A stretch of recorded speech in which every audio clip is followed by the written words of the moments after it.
healthcare business podcast from the Coker Group that focuses on solutions to help healthcare organizations effectively navigate the changing healthcare industry landscape. Welcome back to another episode of Coffee with Coker. Thanks for listening. Today's episode, we're bringing back a guest who's been on before in the past. We thought it was timely to have a follow-up discussion. So we want to welcome Matt BonDurant back to the podcast. And we're talking about physician compensation. And specifically, we're going to dive into some things that we've touched on in the past, but we wanted to get into a little bit more in a little bit more detail. So Matt is from a company called ProCARE Portal, which is a very closely aligned partner with Coker Group. And what ProCARE Portal does is simply put, compensation automation. It's a technology solution to help manage physician compensation models and plans across organizations. So we'll dive into that. Before we do that, I always like to cover a couple housekeeping items. Reminders for all of our listeners, if you want to listen to any of our other episodes of the podcast, you can find all of those episodes on the website at coffeewithcoker.com. You can also find all the podcast episodes along with the rest of Coker's thought leadership content at cokergroup.com. We have stuff that goes out literally weekly, and it's a lot of good information related to pretty much everything related to the business of healthcare. And also want to encourage everybody, you can follow us, subscribe via our email list or on social media, LinkedIn, Twitter, all of the normal places that you can follow on social media and podcast platforms. So again, we thank you guys for listening, for following, and the feedback. With that, I want to jump right in, Matt, to the discussion. As we dive into the conversation, maybe give us, for those that may not have heard you on podcast episodes in the past or may not be familiar with ProCARE, just give us the quick, maybe 60-second rundown. What is ProCARE? What do you guys do? What have you guys been up to lately? Yeah, for sure. Thanks for having me, Mark. This is great and timely. I think we're seeing this comp automation, this move to control all the things that get tumbled down from the organization and land into the comp models be a major growing topic. We're working with over 12,000 providers across the nation now to fully automate, end to end from data to pay files, accruals, reports, and all the other measures that go along with compensation. And we're talking with thousands and thousands more because the problems keep getting greater with all the moves and integration and combining groups and these groups trying to say, hey, we've got to get our hands around this because comp drives so much of your relationships with your providers. It drives so much of your ability to put in incentives to drive your strategic goals forward. And it's taken a ton of time, and people are putting it at risk because of the magnitude of the calculations and how easy it is to run into errors. And so, yep, the groups that we're working with, we're helping them solve those things. And, what I find really interesting and looking forward to talking to you today is you would think that in the space that we would be seeing, similar models, and there'd be this kind of standardized approach that was effective for the nation. But it's just not that. It's not that at all. It's actually the complete opposite. So, this may be abstract, but virtually there's no overlap from any of our clients that we're talking to or that are currently a client of ProCARE. So, there is some stuff that comes together that we see the same challenges on. Everyone has specialties and groups and certain different types of data and maybe some of the same data. But when all that comes together to your business rules that have been historically created across the organization, or to unique situations that have been put in place to address specific scenarios, you end up with every single organization is different. And so we're seeing people come out and try to say, how can we, fix our problem when everyone's problem is different? And so I think, the challenge and what we're helping to solve is is bringing a framework to something that is very variable.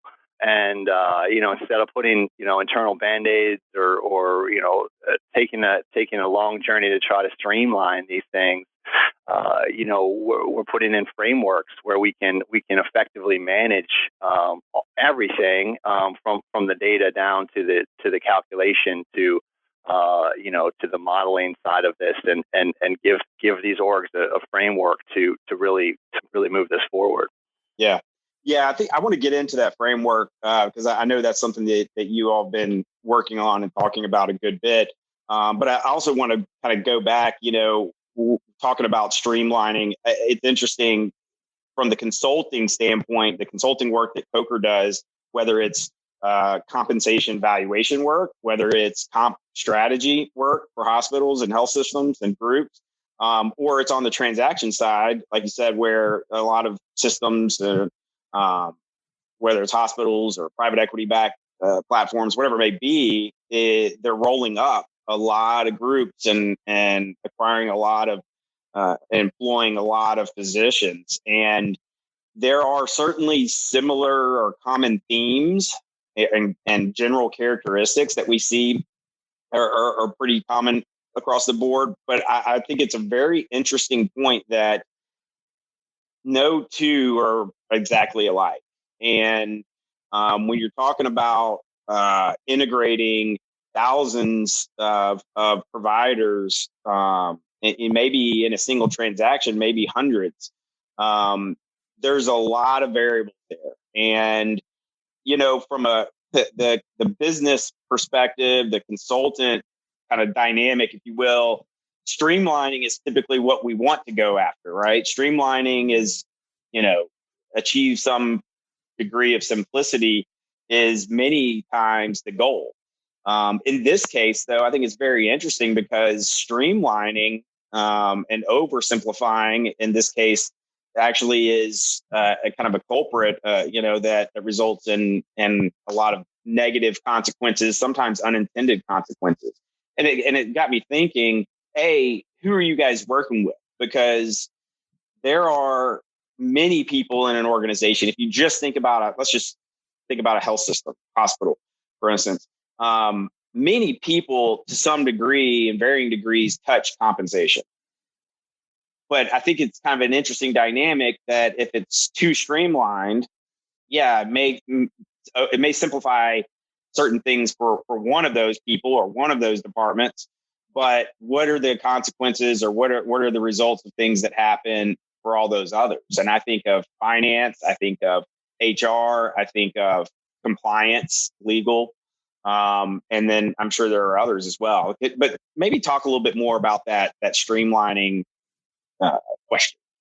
Yeah, no, it comes down to it lands on the finance team, the comp processing. And what happens is you go into it and you say, oh, we're going to streamline this. We're going to make it simple. We're going to put in the same model across all our orgs, all our groups, all our specialties. We'll make it easy. But one, comp is so much more than just RVUs. You got the obvious side of value-based care that's becoming a major component, for everyone. But there's the other thing that, how does the organization, how do you group things? What is the way that those groups function amongst each other? And then, how did you get them? What is the historic relationship to how you brought them on? And maybe if you're, a closed network, it's super easy to bring them in and standardize them. But there's no closed networks, in most of our markets, and so you have that need to make arrangements that work for groups to get you where you want to go. But I think because so many people touch this, and maybe it's one person's initiative, or one group says streamlining or simplifying this is going to be perfect. And so you may streamline it and then try to put in some homegrown solutions to, that meet that streamlined model. But there is just inevitably an exception. and for good reason, because when they go out to execute their strategic plan, they've got to get these groups together. They've got to move the needle on value. Whatever it is something different than what you had intended on streamlining. And then what's left is these having to manage and deal with all these exceptions. Maybe you have some data strategies that had helped organize RVUs, but now your group structure is totally different. Your exceptions are going through the roof, and your automated piece that you put in place 5 years ago, you thought was going to work forever, is almost harder to deal with than if you were 100% manual on it, because now you're fighting with that piece of technology and trying to interact with it or get data back and forth inside of it. Yeah. It's interesting. I was thinking about this. The other piece, there's a strategic, there is a very, in my mind, a very clear kind of business process element here that I think that a solution like ProCARE's in every case, so I know where it's been implemented, it's been a positive as far as the process, the business processes, the management of those, making those more manageable. But there's also a strategic element here in that I was thinking of one client I've worked with in the past, and they had that exactly kind of what you described, this kind of almost dogmatic perspective on this is our model. We don't deviate from it. We don't, offer more. It kind of is what it is, and they can take it or leave it. Well, of course, the natural result of that is they weren't competitive in going and recruiting any of these doctors and these groups. And it was a constant fight between the folks in the organization that were trying to do the deals, get these groups in, versus the folks that were kind of over the employed physician network that managed it on the back end, because there wasn't flexibility, but there also wasn't any capability to manage those very, very varying models, I should say. And as a result, I mean, it just, it was always an uphill climb trying to get these deals done, and they weren't competitive. Well, eventually they said, listen, we have no choice. If we're gonna do these deals and actually be competitive in our market, we have to be flexible.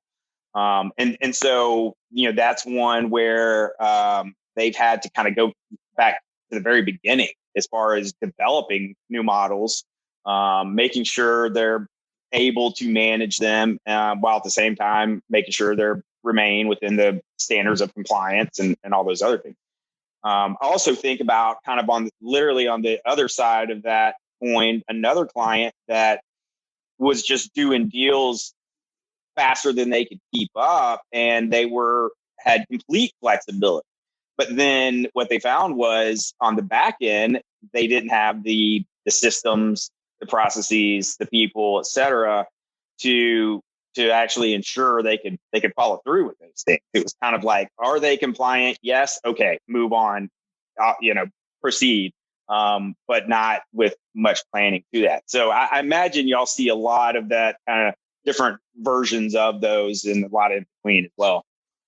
That's right, Mark. I said at the top of the podcast, it's different across every organization, but there are structural overlaps, and it comes in things like what we call organizational hierarchy. So it's your use of groups, teams, specialties, regions, positions, and what is the comp processing workflow? When does data get come into the system? When how does it flow to validate it, and then push it out for all the providers to have access to it?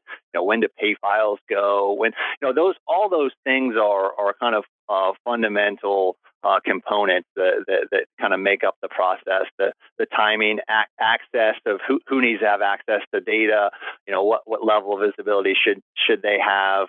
What types of data are we seeing? Now, every data file is different, and every mix of those data files is different. But there are components that do run throughout every of these organizations. But all of the details of those specifics of, what do those data files look like? What are the business rules on top of that data? And then, how does that organization, how is it structured? And how do you speak, how does it speak compensation from a plans, groups, specialties, those kind of things?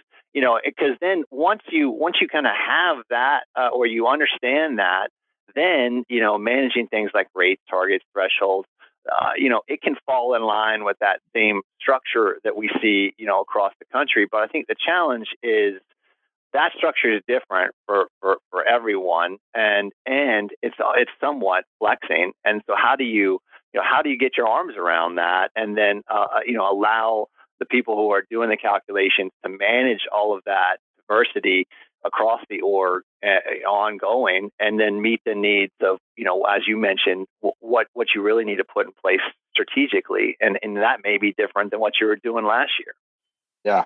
Yeah, exactly. And that's one of the things I've always said when talking about whether it's ProCARE or, when you and I are talking about some of these things, is it's not just gathering the data and forming the plan, or forming the plan maybe, and then gathering the data, but it's how it integrates and automates for you. The majority, pretty much, all the clients I've worked with and that Coker has worked with that aren't using ProCare solution, they're managing these things pretty manually. Spreadsheets, it's workbooks, but then it's a manual process when you think about payroll, and then you got to think about coding and credentialing and any sort of other HR related systems, even integrating with the EHRs.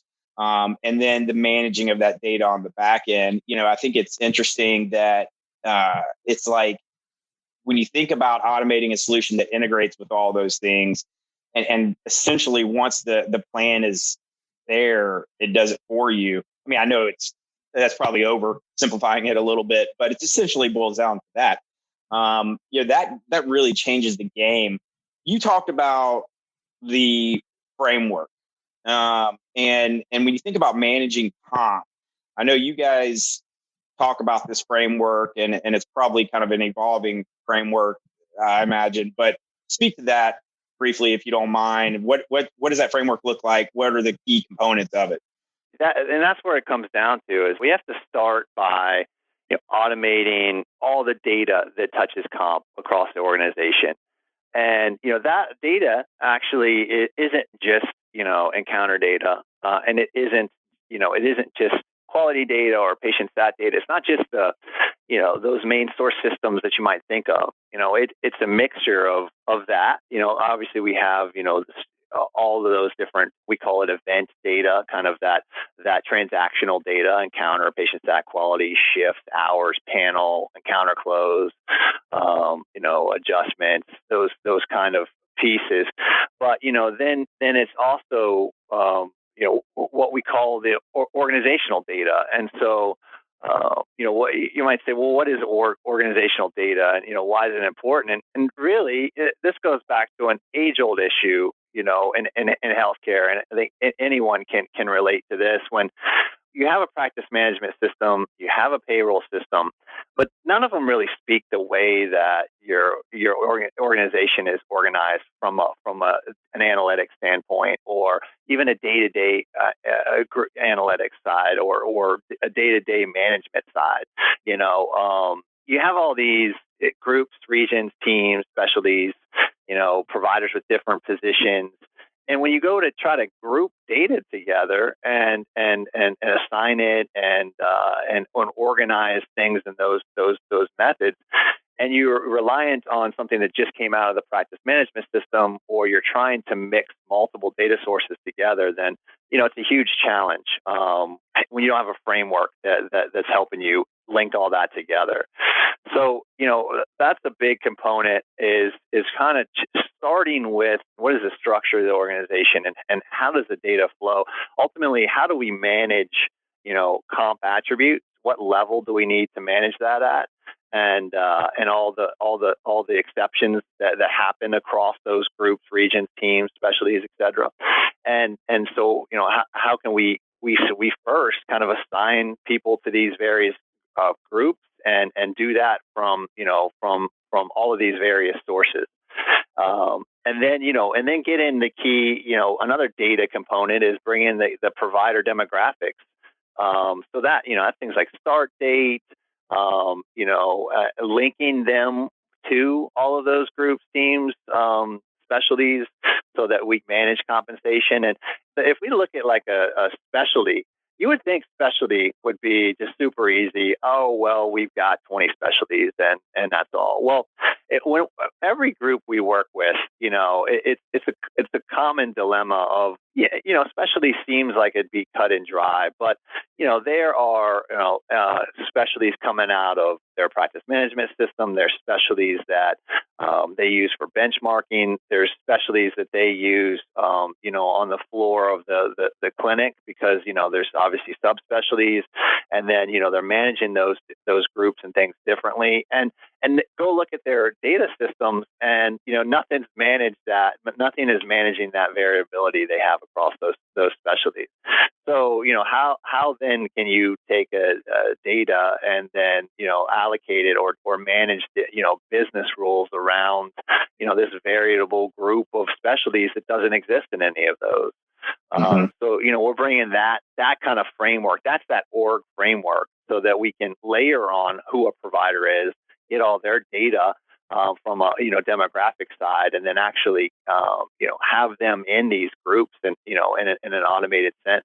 Then when you layer on that event data I talked about, then you're able to assign it or manage it in those groups. And another problem we see is, all of those data sources that I talked about, all of them have a different key, if you will, or provider ID. So we've got provider IDs coming from all over the organization. So it could be employee IDs, NPIs, practice management IDs, EHR ID might be different, et cetera, et cetera. We may, go into an org and there's, 8 different ways to try to group data. And that alone is a challenge. Take away all of those other organizational component pieces. So, then finally, you have all of that. Then you've got, all of the different crosswalk tables, benchmark assignments, exception lists, fee lookups, all of these different supporting what we would consider reference data that go into the process of trying to make sense of all that and trying to then link all that together when the data comes in. So it ends up being a mixture of, when we say data, it ends up being a mix of really more than just what you might think of as data from the outside. Yeah. Well, it also makes me think about if you obviously don't want to get the compensation for the provider wrong. I mean, you want to, when you have providers not getting paid at levels that they're supposed to be and that they expected to be, as long as they know they're meeting all their criteria for getting that compensation, that's obviously a bad day. But you also can't overpay them, and because there's compliance considerations. And this had me thinking about, as you were talking, I thought about the compliance element here. And what you have is a lot of organizations, particularly hospitals that have pretty stringent compliance requirements for paying doctors. They end up, just because, whether it's poorly organized data, whether it's a lack of information, poor systems and processes, lack of automation, but also consistent organization, if you will. They may end up overpaying, which it's like, well, okay, that's from a strategic standpoint, okay, maybe not all that bad. You want to keep the providers happy, but from a compliance perspective, it can be really bad. You look back and you realize that you paid certain providers, maybe certain specialty or whatever it may be, significantly higher than what the kind of boundaries of compliance would dictate. That's a problem. And so I have to think that getting it right, it's more than just we want to pay them what we said we would pay them or what they're due. And I imagine this requires a certain degree of rules and boundaries and limitations that, again, as you're pulling data from a bunch of different sources that you can automate, but also maintain consistency.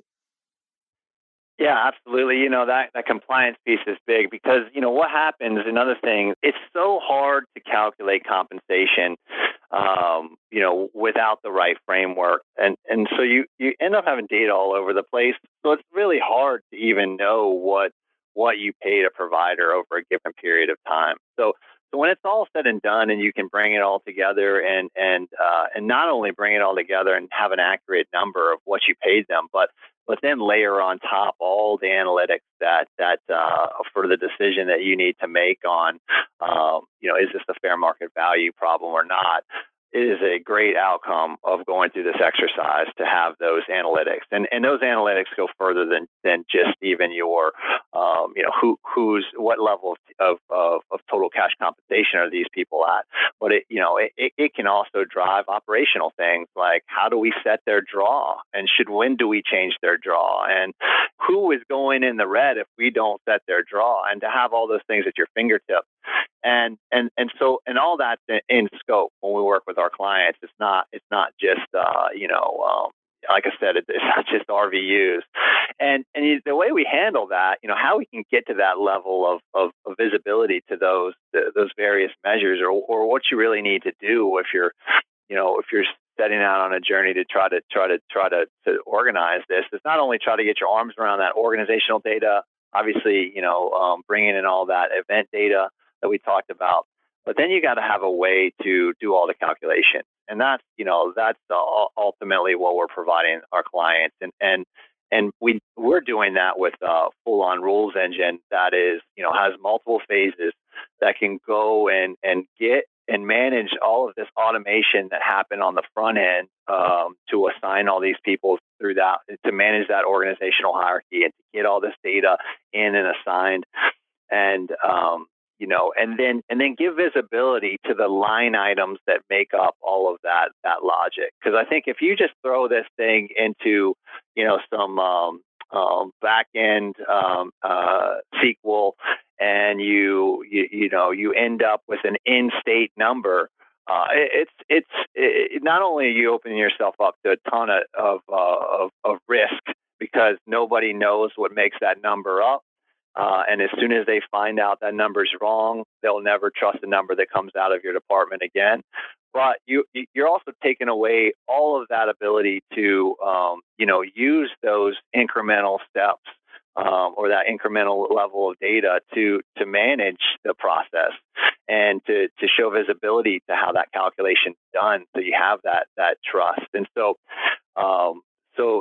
when you can layer on a rules engine to all those automated sources, then we can go and apply all of that organizational hierarchy, all of those rules around things like draws and goals and targets and thresholds, and roll that into really useful, meaningful total cash compensation analytics, and other just value-based measures as it relates to compensation, and actually have something meaningful that comes out of it. Yeah. Well, and then finally, I guess it has to be, and we kind of talked about this already, but I think you have to emphasize the fact that these plans and the management of them the plans themselves have to be flexible. As we talked about before, oversimplification or too much rigidity, is really going to hinder the ability to be competitive. But at the same time, it has to be easy to maintain. And I think, if you can have the most complex thing in the world, but if the team members can't not only maintain it on a regular, ongoing basis, but also document, like you said, all those different pieces that make up total cash compensation, obviously you're really limiting yourself. It's kind of like, what's the point? Yeah, the amount of exceptions that are out there for for our clients, and to be able to manage those exceptions on top of the complexity of the day-to-day, which is already very, very complex. Through what we'll do in our framework is you're able to manage it at the lowest level that you need to manage it. So you don't want to go in and manage all of your contracts at the provider level.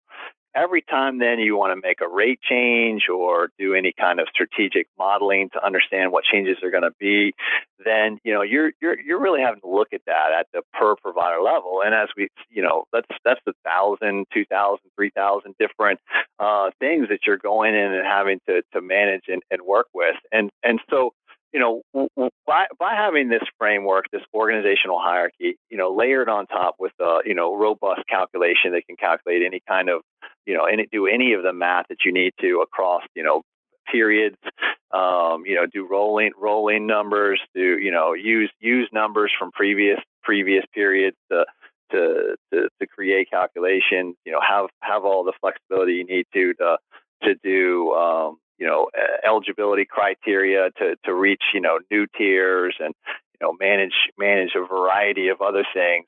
That's the start of it. But then when you put in then that that's like that for everyone in this group except for this small team or for this individual, or we've got everyone has this calculation except for this person, then you've got to be able to branch that off, and that's what we're doing with the rules engine. And logically, you can say this rule applies, this rate based off their benchmark specialty applies for 87% of the people, but for 13% of the people, then this is the flow that's going to happen, and you have to be able to create that exception very easily and not interrupt the whole other pieces that you're doing. And so that's what we're bringing to our clients, is that ability to easily add these exceptions and continue to layer them on, and do that where it's visible. The data is visible. It's something that the team has access to see, hold, change, add additions to it. And it's not that black box where you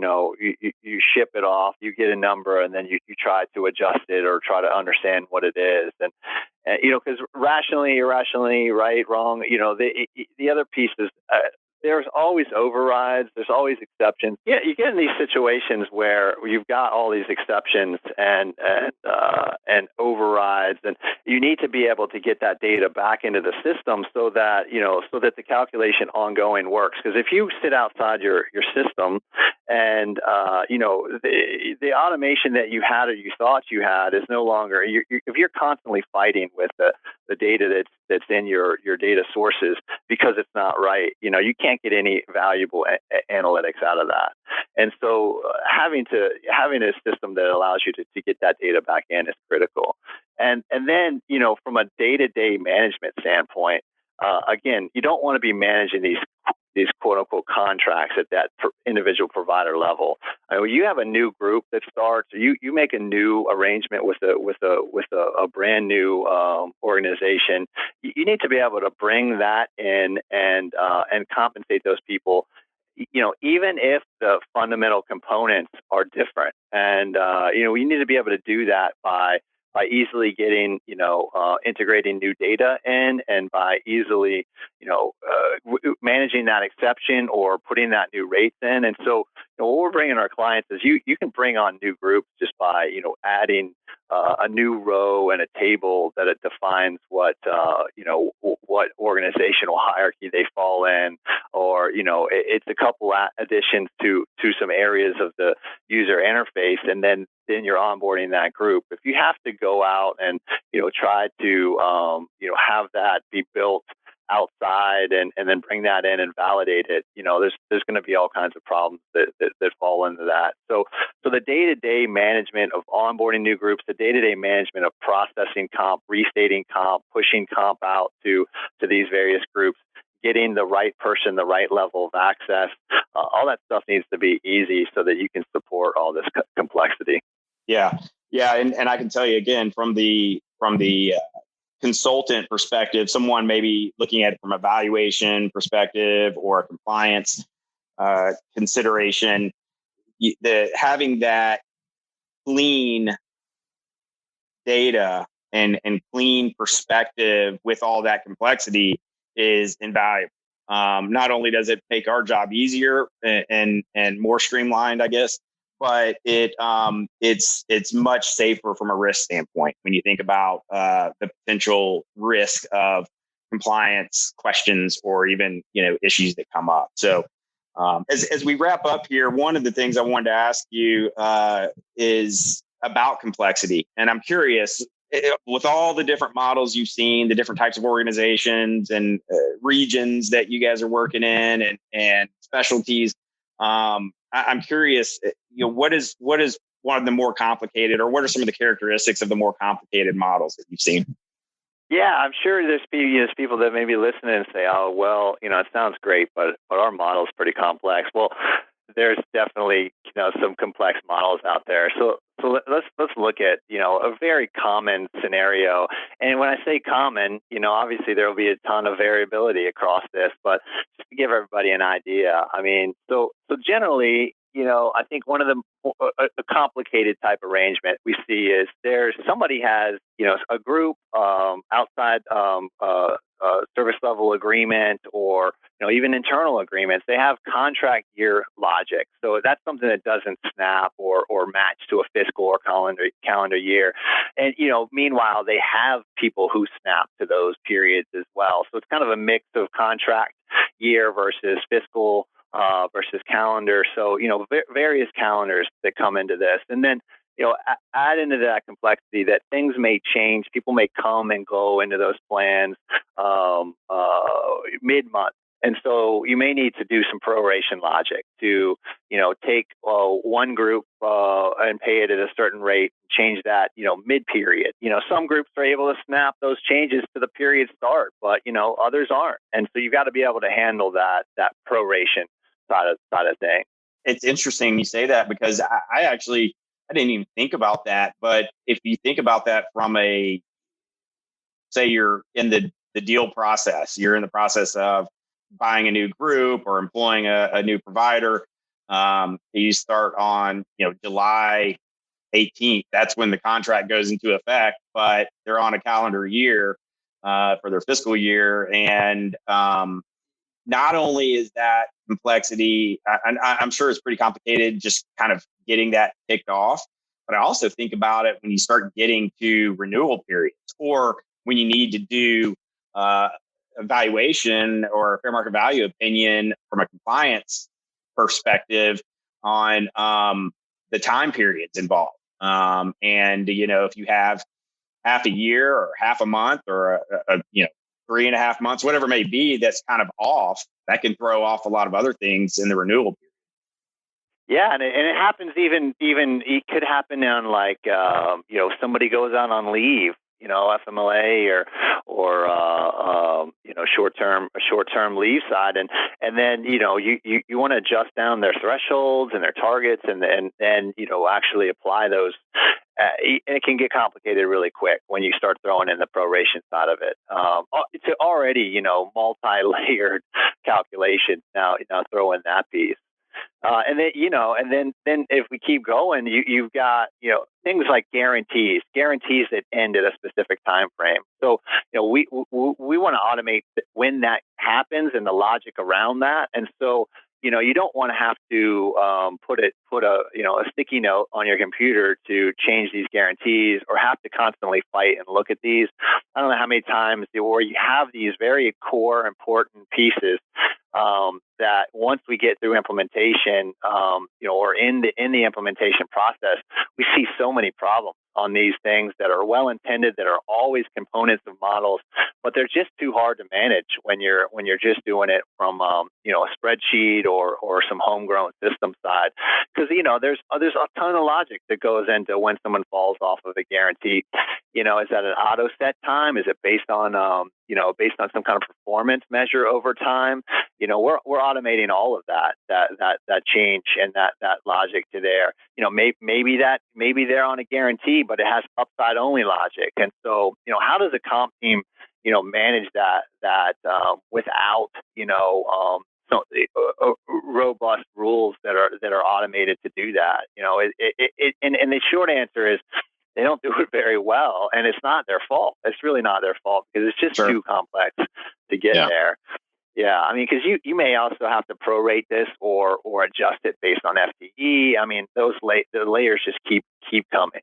Yeah. I mean, there really are when you get into it, and I'm sure you know this much better than I do. But there's just so many different variables and potential variables, and the larger organizations get, again, that just becomes not only just basic difficulty of managing it, but the potential risk, again, associated with not managing it correctly are just going to be compounded. So this has been extremely helpful. I always like to check in and have these conversations because as much as we, as COCARE, kind of lives in the compensation world, there's so much nuance to it, and I really like what you guys are doing, and I know the clients you're working with are just singing y'all's praises. So I'm glad to see that, and I look forward to continuing the dialogue and continuing to dive into some of these things, because I do believe it's very helpful for any organization out there that's contracting with or employing providers. So so I look forward to continuing the conversation in the future. But thanks for joining. For sure, Mark. Yeah, this is definitely a growing space, and we're happy to be in here, providing value to our clients and continue to help move these organizations forward. And appreciate the time. It's always fun to sit down and chat with you. Absolutely. Thanks. We hope you enjoyed that episode of Coffee with COCARE, and we thank you for listening. We want to encourage all of our listeners to participate and contribute in the podcast. So if you have any questions on any of the things we discussed in this episode, any of the topics that were presented, please feel free to ask us. Also, we welcome your feedback and suggestions. If you have any ideas related to the material we discussed in this episode, or in any episode, please let us know and we'll make sure to incorporate it. And if you have ideas for topics you'd like to hear more information about in future episodes, please send those suggestions to us. We would love to hear them, and we'd love to incorporate them into our future episodes. You can find us online and on social media. Start with our website, and specifically the podcast is coffeewithcocar.com. You can also find that through the main COCARE website at cocargroup.com. You can also find us on social media, Twitter at COCARE Group, and then on LinkedIn, you can search for COCARE Group and find our page and the page for some of our team members as well there. So you can find us and reach out to us a number of places. And then if you want to contact us directly, one of the best ways to do that, email feedback@cocargroup.com. That's feedback@cocargroup.com. And again, we'd love to get your feedback, and we'd love to encourage everyone to subscribe to the podcast so that you can be notified when future episodes are released. We look forward to the next episode, and we look forward to getting your suggestions and feedback on this episode. Thanks for listening, and we look forward to speaking with you again on future episodes.